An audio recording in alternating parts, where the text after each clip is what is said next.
Everyone. I hope you can hear me and everything's going well today. Thank you so much for inviting me to be here to talk about this. I would consider myself an advocate for play because play is such an important part of childhood and of life, even in adulthood. So I just want to talk to you a little bit about the power of play, but really specifically today, I'm going to focus on the healing power of play and how it can help us to cope with stress and trauma and quarantine and everything that we're going through in today's world. So it's a hard time for everyone. And I think that everyone is going through their own set of stressors, both their normal life stressors and also things that are new and stressful, like the coronavirus and like some of the protests that are going on in the social injustice and things like that. So there's a lot going on that parents are hearing, even if the kids aren't hearing it directly. They still can pick up on the parents' stress. They can hear things from other kids. They're just so perceptive. A lot of times they know more than we even realize they know. And even if they're not outwardly discussing it, it's affecting them. And just the very changes in their routine are major stress factors for a lot of children, but particularly parents and children with special needs who might be having to change things like even going to therapy or having to do certain things remotely or virtually, like this workshop. So there's a lot of things to adjust to, and some of that can be really hard, particularly if a child has weak regulatory skills. And they may respond to disruptions even more than another person might. Some of the things that kids are experiencing right now is trauma from hearing about what's going on in the world, loss of, disruption of schedule, fear and anxiety. They might be experiencing a lot of separation anxiety if their caregiver needs to go to work or go to the store and they're apart from each other, even more so than they did prior to everything going on today. They also might be experiencing loneliness because of disruptions to their normal social settings. They, on the other hand, could be feeling social anxiety because of the isolation that a lot of families have been in lately. And just a frustration in general. It could be about mastering a skill, or it could be about just being tired from going to therapy or online learning, or different things that kids are going through right now that just might make them frustrated and tired, and they just really need to be able to have play as a respite for these things going on. Some impacts you may see on children right now are of course going to be wildly different based on age and stage and based on the personality of the child, but they may experience things like what some people might look at as behavioral challenges, but it's often not bad behavior, it's stress behavior, right? We all know this, especially any caregivers of children with special needs would know that can often be the case, and it may not be something that a child just comes out and says, I'm feeling stressed or tired. It takes a lot more interpretation than that to figure out exactly what is going on and to help them and guide them through the process. Another thing that kids are experiencing right now, a lot of kids are going through stages of regression. And I know I can speak personally to this in my own home. One of my children has started to exhibit wanting to be a baby again, playing baby a lot.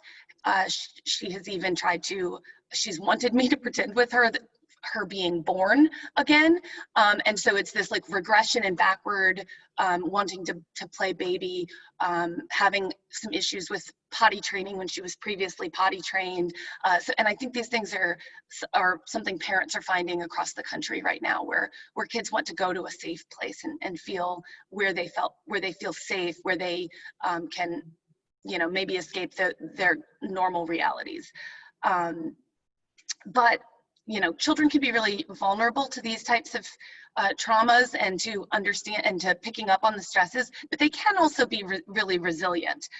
So that's good news.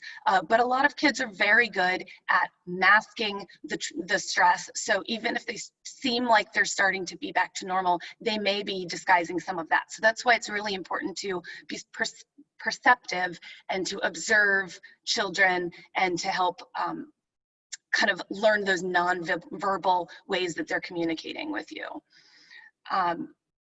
So the good news is play can be a great coping mechanism for stress, for day-to-day stress, and also big things like what's going on right now and families being in quarantine and their schedules being disrupted. When kids are doing something purely for enjoyment, it's relaxing, it helps distract from the things that are stressing them out, and it gives them something to call back on when they are having those big feelings and those big emotions. So it's a practice that as caregivers, we can help observe when kids are their most relaxed and just purely enjoying play, and we can help hone those skills for calling back on those moments when they aren't relaxed and when they are feeling those big emotions and experiencing that moment of stress or anxiety or acting upset, or things that parents can kind of help figure out how to get these kids back to a place of joy and relaxation. So that a lot of times would be taking them back physically or in an imagination way back to a moment where they were feeling that relaxation by doing it again. Let's see, the young children often learn best while they're playing, and I know that there's going to be some more on benefits of play, so I'm not going to go too far into the general benefits, and I'm really going to focus on the healing powers of play.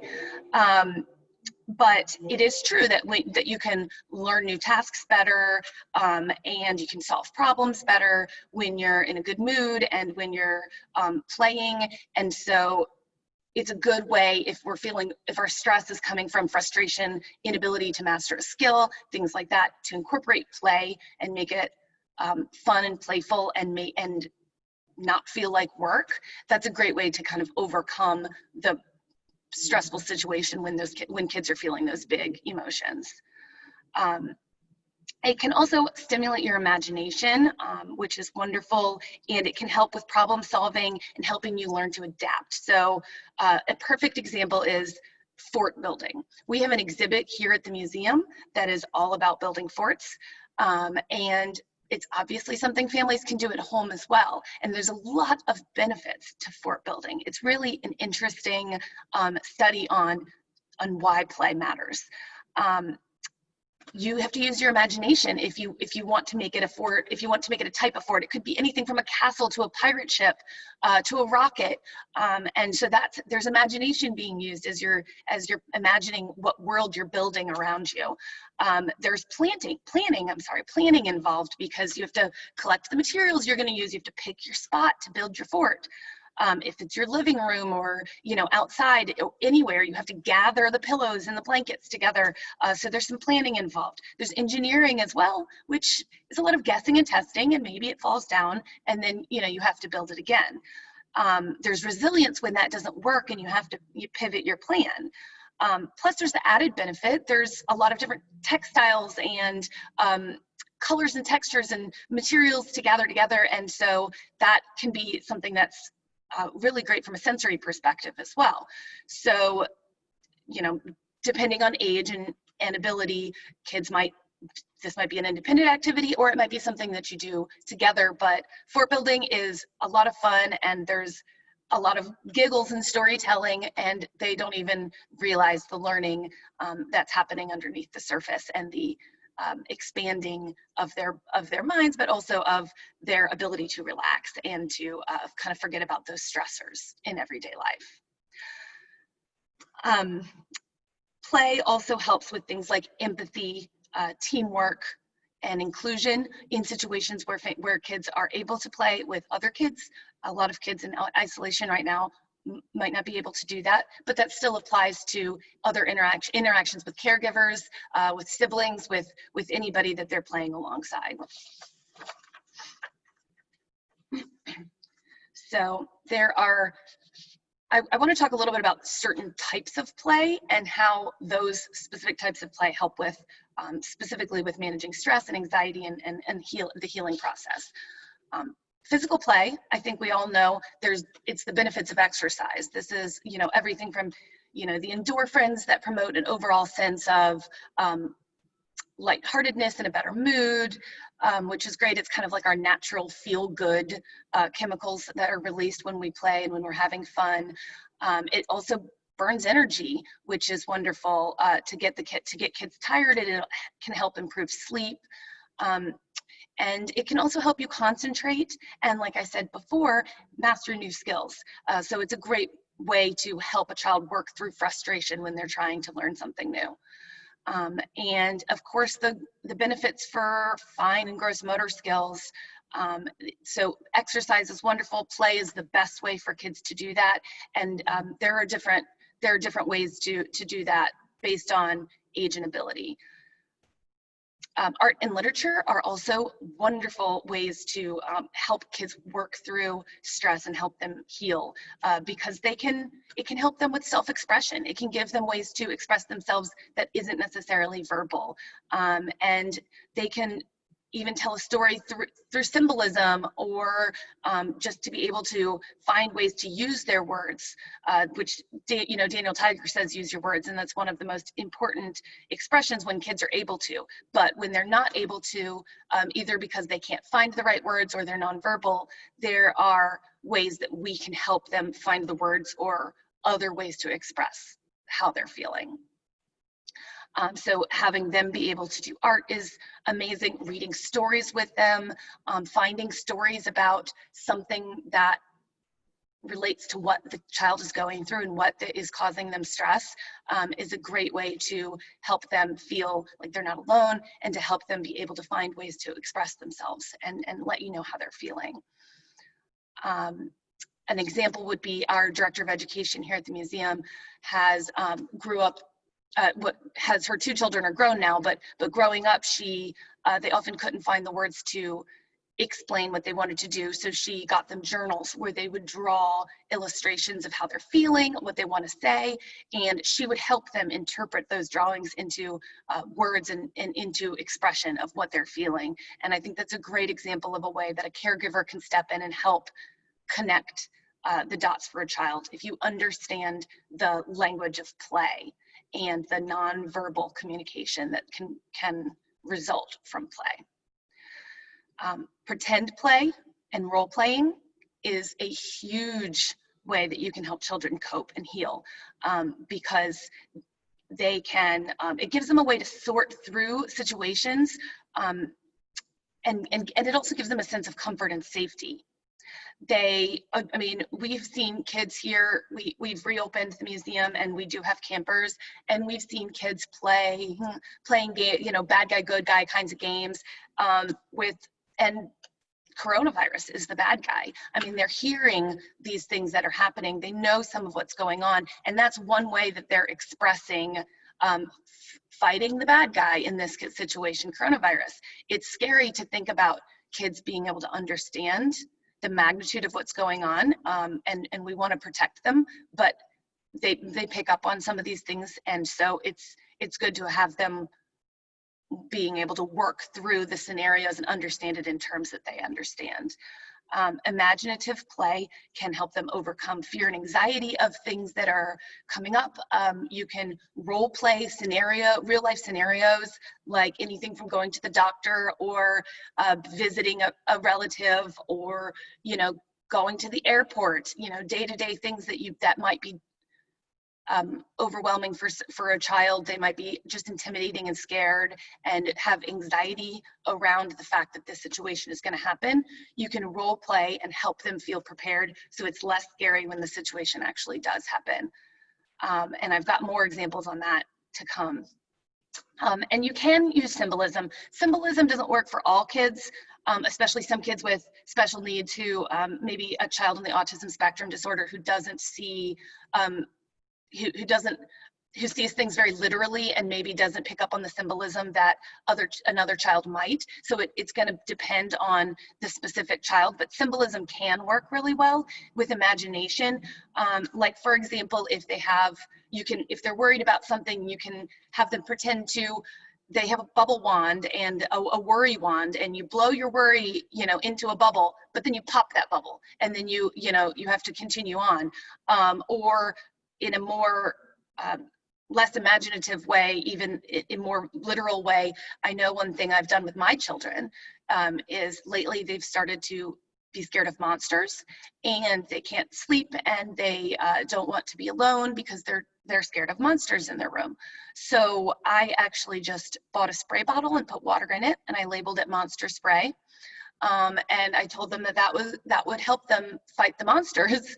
And one day we even did a fun science project with it where we sprinkled baking soda over the shape of, we drew monsters, and then we sprinkled baking soda over them and put white vinegar in the spray bottles and sprayed them with the monster spray, and then the monsters kind of bubbled and fizzed, and we were defeating the monsters in our own way. And I mean, it has helped my children so much. I put water back in it again before giving it to them at nighttime, but it's helped them so much to feel like they're in control of something, but they know it's pretend. So it's a great way to use that imagination to help them face problems that are either real or imagined, but very real in their minds and in their hearts.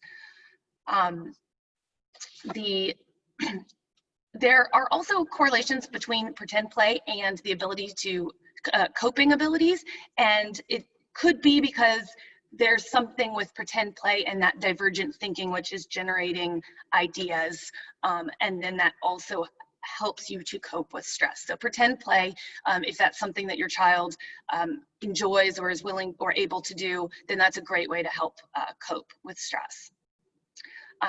And then I'll just briefly touch on the fact that laughter, if a child is laughing, it just does so much. If an adult is laughing, this is something that's just so wonderful for our bodies and our minds.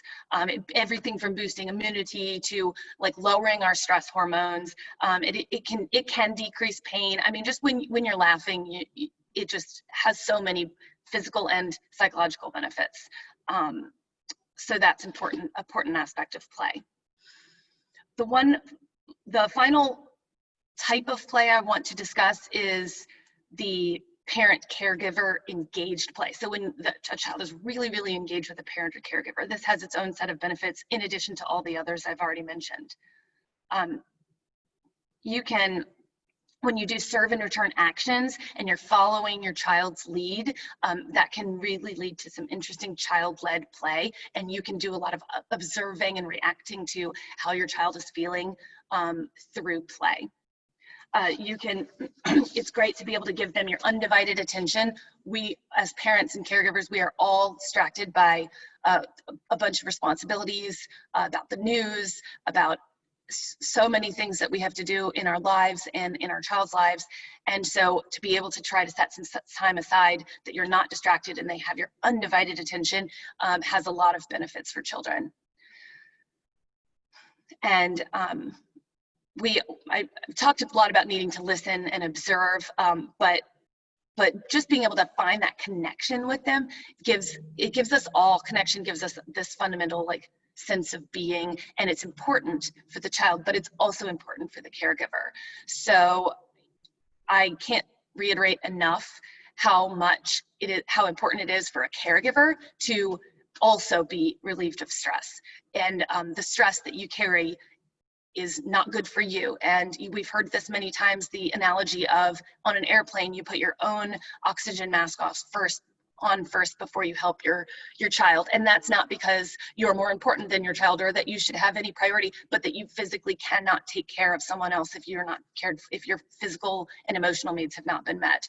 And it's hard to be told to self-care and to even add that to your to-do list, but play playing and interacting with your child in these caregiver-child interactive play moments is a stress reliever for the parent as well. For all of the reasons I listed above, the physical activity, the laughter, the connection with your child, it really reaches, it's a cyclical situation where it benefits the child, it benefits the parent, and therefore it benefits the child. So it's a really great thing, especially if you're down on the floor, right, on their level with them, really interacting with them, even in short bursts of time. It really is a wonderful connector. So I'm going to share my screen for just a minute to show you guys some visuals.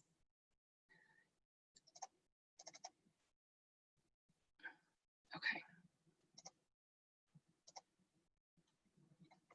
Great. So I want to talk now about what the Glazer Children's Museum does to what we do to help use play as a tool to help children cope with stress. And I think it's something that you can use when you're at home, but also when you're picking places, when you're ready to go back out into the community and you want to use resources like the museum and many other institutions. It might help you plan your visit. It might help you pick which place you want to visit. If it uses some of these methods that we use, just gives you an idea of things to look out for. So to begin with, we feel that it's extremely important, and one of the reasons we wanted to reopen as soon as we were able to provide respite for families during this time and always. But right now, things are stressful and scary, and if we can be a place where children can forget about those worries, parents can forget about those things even for a brief time, then that's an important service that we provide to the families in our community. We also have launched during this quarantine time, we've launched a couple of virtual resources that are free, and I encourage you to take advantage of them at your own time. Bringing them into your home is important to us so that it works for your schedule and it works for your child's needs, and you've got a lot of choices to choose from. So this is a kind of a little screen grab of our website. This is GCM at Home, a virtual learning and play platform. And you can see we have different categories of activities that you can choose from based on your child's interests and abilities. And then you can just scroll down to see kind of some of the topics. It's a wide range of things, everything from a video that you just watched, so less interactive, to a craft activity or an exercise video, yoga moves, fun facts, playful facts for kids, things like that. So there's really a lot of things that you can dig into based on your child's interests and abilities. Then the other thing we've launched is Learn and Play Tampa Bay. Now this is a physical resource that we provide, but we're doing it online right now because of the quarantine, and it is really geared for younger children. So it's got a lot of the same things. You can do Zoom lessons. We're doing a weekly newsletter that comes to your inbox, and then we have a YouTube channel. And these videos are more geared for younger children, and they are things like freeze dance and sing-alongs and story times and very simple craft activities and things like that. So if that's more appropriate for your child, that's another wonderful resource. And again, this is free. So that's learnplaytampabay.org. And then the GCM at Home, which is gears a little bit older, is on glazermuseum.org. So on our main website, you'll be able to find that information. Okay, so the other thing that the museum does to help kids, to use play as a tool for helping kids cope, is physical play. We've got things like this climber that you see here. We've got, this is our Wild Places exhibit. There's things for kids to climb on, to walk around, walk through, so that physical exercise and play. Now, not all kids have the ability to do that, and we have worked very hard to make sure that our exhibits are accessible. You can see here, this is a picture of a little boy in a wheelchair who is easily able to reach our water table, which is called is an exhibit called Kids Port, and it's all about the port of Tampa, and really be able to interact and do a lot of the things that that a child that might not have any type of mobility challenges would be able to do. We also have mobility chairs at the museum, so that is something that is a tool that's available to our guests, and a lot of places have resources like that as well.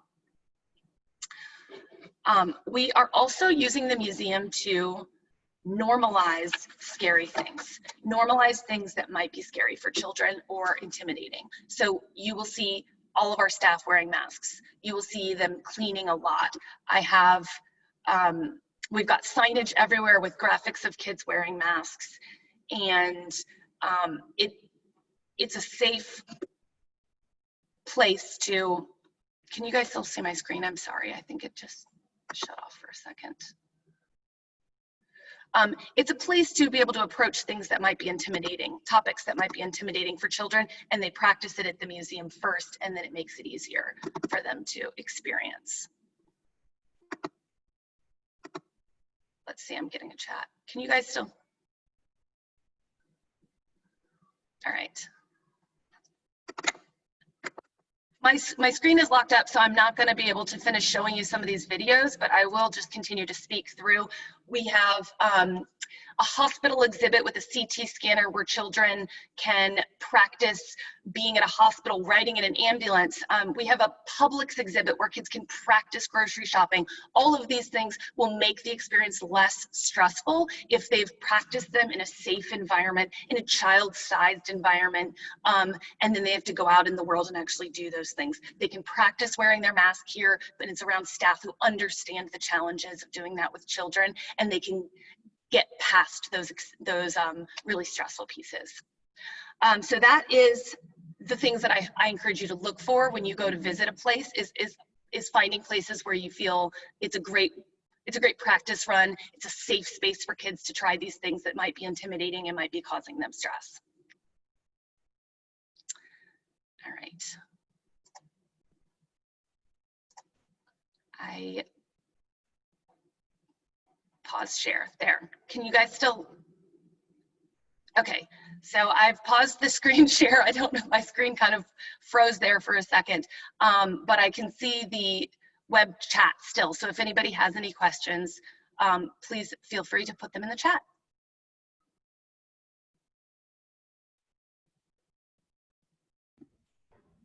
Thank you, Kate. It's Sarah from Bright Feets. Yeah, if anybody has any questions, please feel free to go ahead and ask those. We have about 2 more minutes until Naomi Nixon with Connect will be hopping on.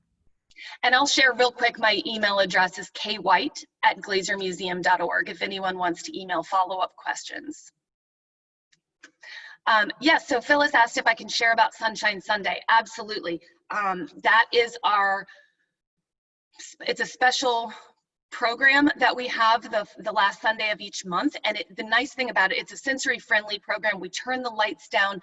It's a much quieter environment, and it's really special because it is 3 hours long, and so that's important for us to make sure that parents and caregivers of children with special needs specifically have that extra time. We all know that things come up unexpected, and it's important to be able to have flexibility if the morning doesn't go the way you want it to. A lot of these sensory friendly events are 1 hour long, and for a lot of families that's just doesn't build in the flexibility they need.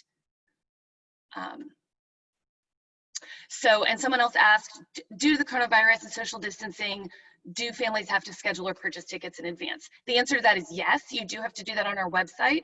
On a normal day, you pick an entry time, and that's your reservation time, and you can enter within that time window, but stay and play the whole day.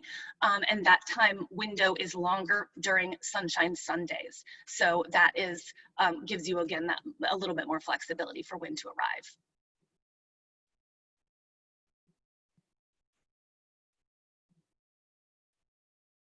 And what's the average cost of tickets? It's $15 for an adult and $12.50 for children to come to the museum.